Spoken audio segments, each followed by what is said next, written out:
전신에 걸쳐서 통증이 너무너무 심하고 화끈거리거나 열감까지 동반되어 느껴질 때, 그리고 하루 종일 기운이 너무 없어서 아무것도 하기 어려울 때, 이런 때에 여러 병원을 다니면서 수많은 검사를 받아보았음에도 불구하고 특별한 원인 질환을 찾지 못하신 분들이 정말 많이 계십니다.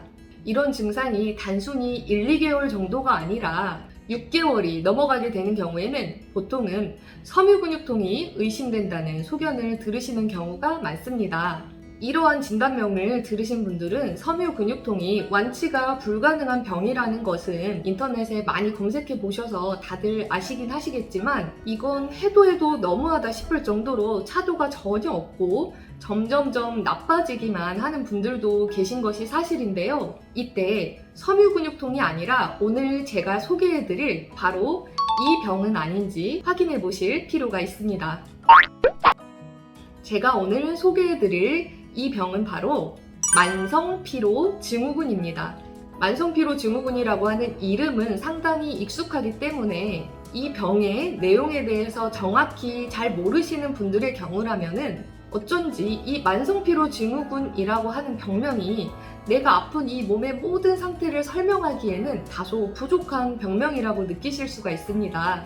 그렇지만 만성피로증후군이라고 하는 이 병에서 규정하고 있는 피로감은 보통 사람들이 느끼는 아이고 피곤하다 하고 하는 그 정도의 피로와는 완전히 차원이 다릅니다. 만성피로증후군에 해당하시는 환자분들이라고 한다면은 전신의 통증으로 인해서 거기에다가 화끈거림과 열감까지 더해지면서 이 피로감이 극심하다는 것이 어느 정도냐면요, 하루 종일 집 밖을 도저히 나갈 수 없을 뿐만 아니라 방 안에서 거실 한번 나갔다 오는 데에도 정말 큰 결심이 필요한 정도라고 생각하시면 좋습니다.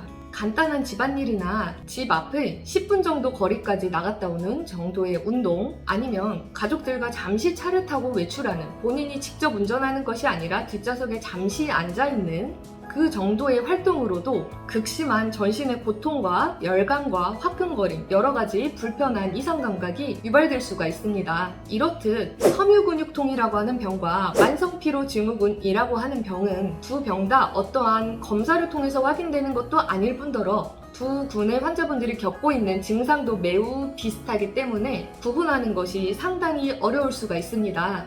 그럼에도 불구하고 이 두 병을 도대체 왜 잘 구분해야 할까요? 바로 한의학적으로 두 병을 치료할 때 쓰이는 약물이 전혀 다르기 때문입니다.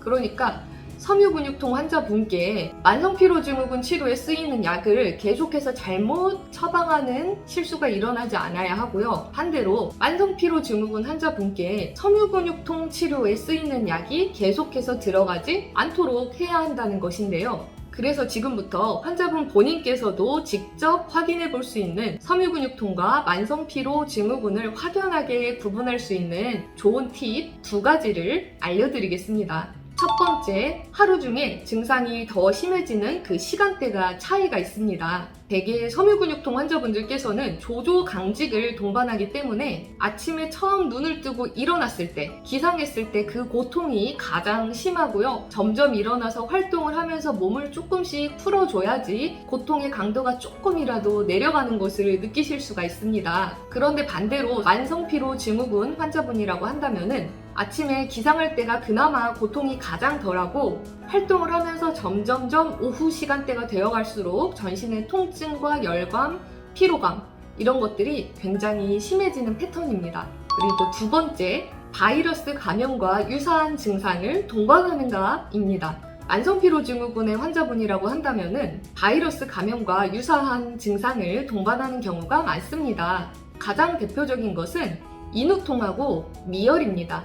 인후통, 그러니까 목 안쪽, 목구멍 쪽이 붓거나 열감이 있거나 아프거나 이런 증상이 있을 수 있는데, 이런 증상이 혀나 입 안쪽, 잇몸 쪽에서도 느껴지는 경우가 있습니다. 당연히 이 경우 이비인후과적이거나 치과적인 문제가 발견되지 않을 것이고요. 또한 미열 증상을 동반할 수가 있는데, 이 미열은 본인만 느끼는 것이 아니라 체온계로 측정을 해도 확실하게 느껴지는 그러한 열을 의미합니다. 만약에 섬유근육통 환자분들이라고 하신다면은 인후통이나 미열과 같은 증상은 반드시 동반하지는 않을 수 있습니다. 이 부분이 만성피로증후군과 섬유근육통 환자분들의 가장 큰 차이점입니다. 섬유근육통과 만성피로증후군 이 두 병은 모두 다 하루아침에 호전을 기대하기가 어려운 너무나 힘든 병입니다. 그렇지만 진단이 정확해야만 느리더라도 한 걸음 한 걸음 호전의 길로 나아갈 수가 있습니다. 오늘 알려드린 두 개의 팁은 자신의 몸을 점검하기 위한 용도로 활용하시고